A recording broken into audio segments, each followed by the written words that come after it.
We bought Conceição to be that assist and goal presence in the attacking third, and he has no assists this year across all competitions, which is not good enough from him. We've already talked about Openda and David. Not good enough from them. You're talking about Chico, right? Yeah. He should be better. Yeah, Chico seems maybe it was the Portuguese bias, but seems like they shut him down real well in the first, especially in the first half. You had like 3 people on Conceição. We need to talk about the referee because there's a connection. It's like the referees kind of know who Conceição is. He wasn't getting the fouls, and the referee, especially in the first half, from what I read from all the thousands of group chats and comments that I'm in, people were not happy with the referee.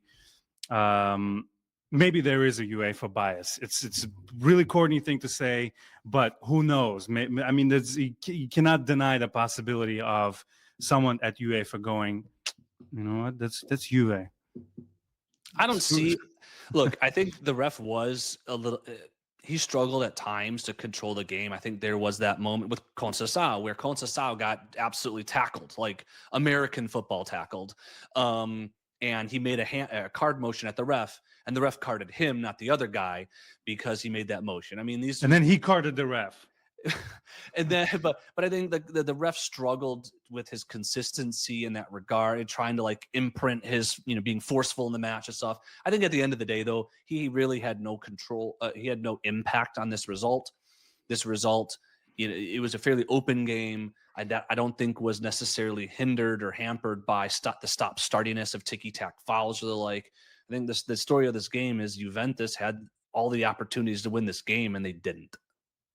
Yeah, for sure. No, I mean, there's definitely no way I'm blaming the ref, but there was a couple of moments here and there where I felt like they got away with a couple, especially the pushes again. Like if you're pushing the player away and your arm is extended like a like a running back doing stiff arm. Stiff arm, yeah.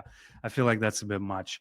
Shout outs to Cola99. He says this might have been Dusan's best, most complete 90 minutes in a Juve jersey. Zach, come on. You have a problem with that statement. I don't.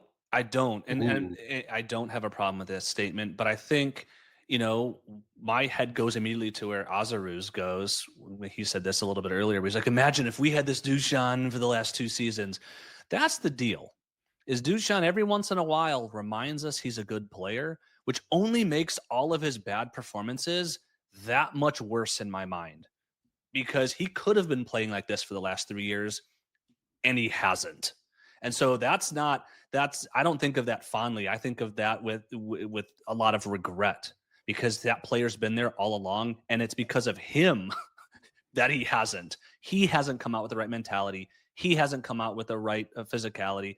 He hasn't come out with the right technicality and has just let lame duck after lame duck on the pitch that has caused us, especially last year, to lag behind where we should be. And then when he comes out and says, here, look at me, I'm good again, it makes me feel sad, because when he does leave at the end of the season, and I hope he does, it will be a story of what could have been instead of what was. Yeah, I think I'm no good at making memes, but it would be hilarious if that Scooby-Doo meme when they're pulling off the mask off the bad guy and it's Rabiot, and you're pulling off the Dusan mask.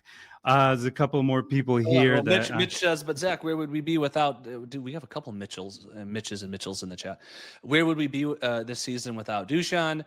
You know exactly where we would be without Dusan. We would be less 6 goals, and that means we would have more losses and more draws than we do. I think, like I said, I'll take full advantage of him playing his heart out this season because we've needed it. But as in any team, if or when his form dips, like it tends to do after a new coach or after a new phase in the year, we'll need the other guys, like I said, to step up. We brought in David and Openda for a reason. We bought Chico for a reason. ASAP, they need to step up. They need 100%. Like yesterday. And so all 3 of those players have not been carrying their weight. Besides Dusan, it's only been Yildiz, who's got 7 goal contributions this year leading our team. We need those other guys to step up. Yeah, the boy's exhausted. Even though he got his rest in the previous game against Cremonese, which sounds like a delicious dish. And I was asking Kevin over the weekend to give me a good wine pairing with Cremonese, and he suggested a Chianti. I think those are the kind of things we talk about in between the podcast. Our group chat is I live for our group chat. I love you guys so much. Zach, who gets the award I today? have a very big testicles. Who's got the big testicles of the day, buddy? Well, we've just been talking about Dusan. I'm gonna because I go first. I'm gonna give Dusan. My heart really wanted to give it to Coop because of how much we have rightfully criticized his play and how much of a revelation these last two games have been. I think Dusan, for the on the pitch leadership and how he carried himself in this game, in addition to his involvement and ultimately scoring our goal, is deserved, in my opinion, of the player of the match. Who are you going to give? I mean, I've been gushing over Coop, and plus, it's this sound drop literally has cobwebs on it, so I just wanted to play Machine, Robocop, pop, pop, pop, pop, pop, pop. You never when I play a Beppe drop, I just never know how loud it's going to be. So I'm glad it was. Some of them are loud. But yeah, I mean, Coop Miners is getting so much praise, and Vlahovic for. By the way, can you Google who has the MVP of the game? It would be nice to find out. But yeah, Coop Miners, let's give the boy one. I mean, it's not give the boy one, because that makes it sound like he doesn't deserve it. I told you, like, it was between Coop and Dusan for me. He does. I mean, in midfield, it was against Real Madrid. He made one forward pass the entire game. Ouch. Okay, one forward pass. Today, as a ball-playing defender, he goes what?